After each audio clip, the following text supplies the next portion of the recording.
Narinig nyo na ba yung kasabihan that if your business is not growing, your business is dying? Likewise, if your income is not growing, you will be living in stress. Kung bakit, yan ang pag-uusapan natin sa episode na ito. Videos that will make you wealthy and debt-free.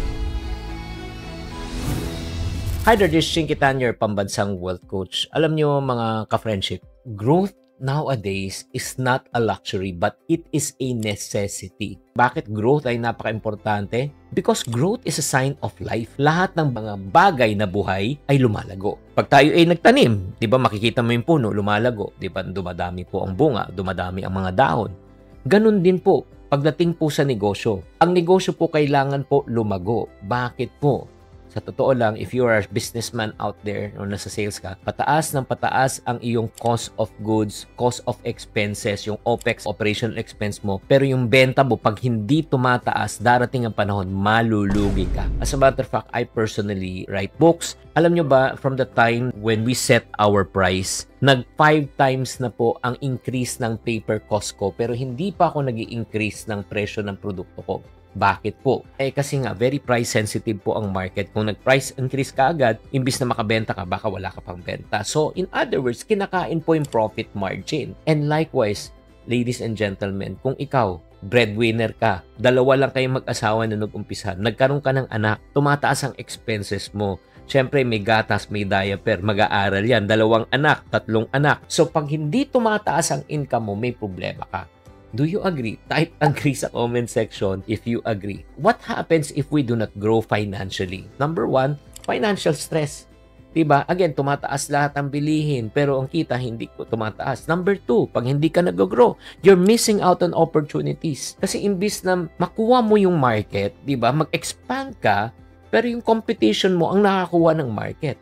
And in reality, hindi siya maganda mentally and emotionally. You will experience a lot of personal frustration. Diba? Saying the same emotionally, mentally, spiritually, financially can lead to dissatisfaction and burnout.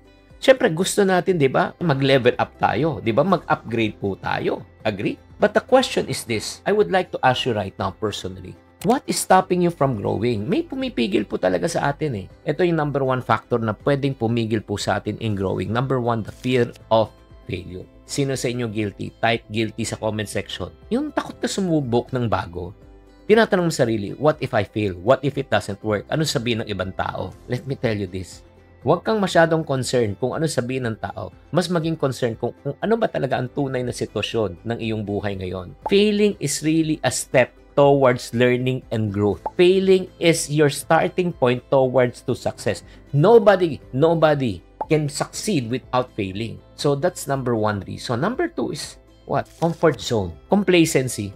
Okay na to, mindset, di ba? Sa totoo lang, the most dangerous zone sa ating buhay is what we call as comfort zone. Implis na pag-progress tayo, nagre-regress po tayo eh, di ba? And then number 3, what's stopping us from growing?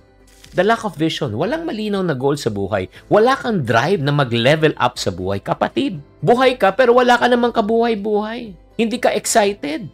Pang-4, maling priorities. Inuuna mo yung mga bagay na wala naman talagang kabuluhan na ibaambag sa buhay mo, sa gusto mo, sa pangarap mo sa buhay.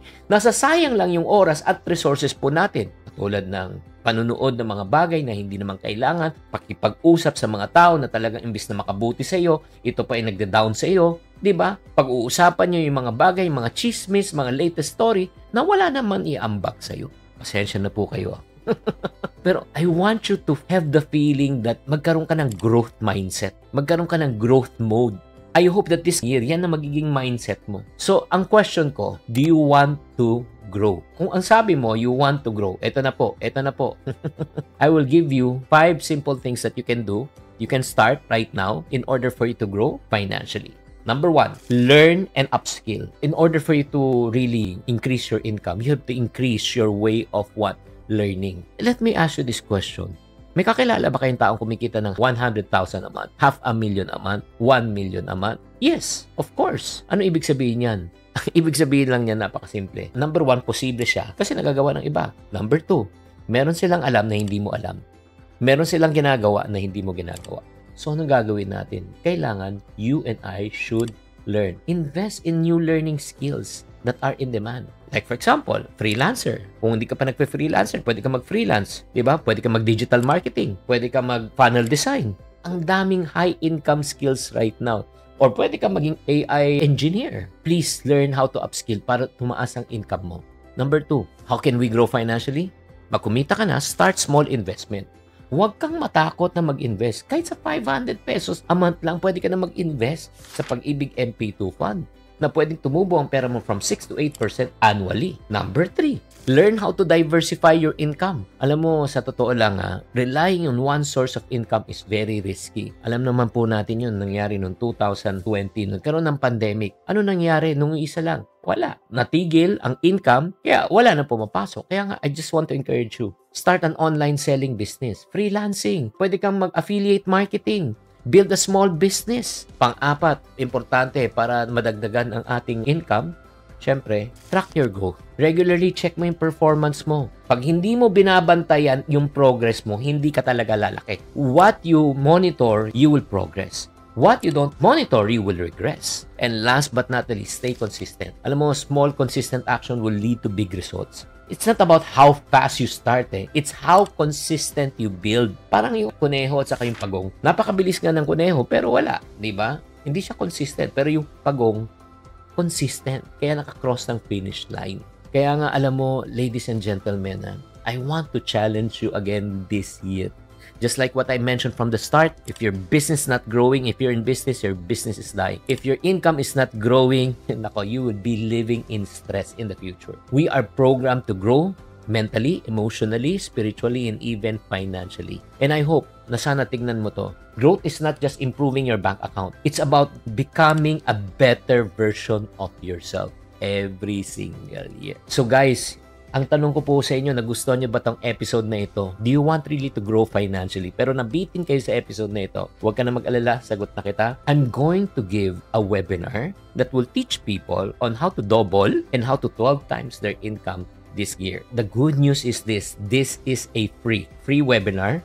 However, seats are limited only up to 500. So if you're interested, all you need to do is just go to this website, chinkfree.com, chinkfree.com to register. Bilisan nyo. Kung may slots pa, kung wala na, sorry na lang po. Or if not, just click the link below. Maraming salamat. Again, I hope that you are encouraged in this episode. Ask yourself right now, ikaw, tatanungin kita, what is stopping you from growing? Okay, check mo na lang. Diba kung yung pinag-usapan natin? Let me know in your comments below. So if you found this video helpful, don't forget to like, share, and don't forget to subscribe. Tatandaan, tamang karunungan, tamang disiplina, ang susi sa pagyaman.